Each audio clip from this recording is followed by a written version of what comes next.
And now we're going to have a look at how to draw the derivative for parabolas. We know if you've got a parabola like x squared that the derivative would be 2x. And we know that the gradient right here is 0. So we can chuck that right down here.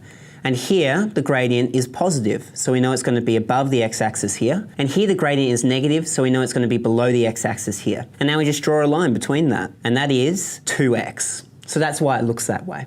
For cubics, and here we've got the gradient being 0, so we chuck that down here. Here, the gradient is positive, so we know it's going to be above the x-axis here. The gradient is positive here as well, so it's going to be above the x-axis here as well. So both of these are going to be above the x-axis.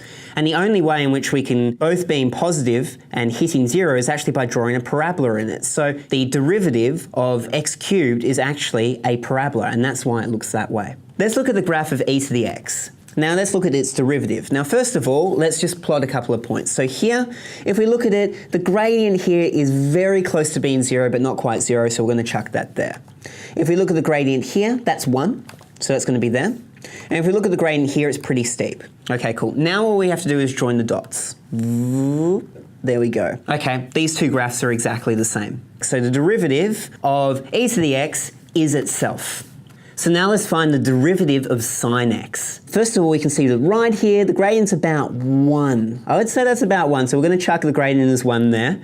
Here the gradient is 0, so we're going to chuck it down here. Here the gradient is negative 1. So that's going to go right there. And here the gradient is 0 again, so we're going to chuck that there. And back here, the gradient is about 1 again, which is right there. Now all we need to do is join the dots, and we're going to do that. And look at that, that looks familiar. That, my friend, is cos x, okay? So the derivative of sine x is cos x. And that's it. I hope this helps you understand why the derivatives of all these different things are what they are, so that you can make a little bit more sense with them. Good luck.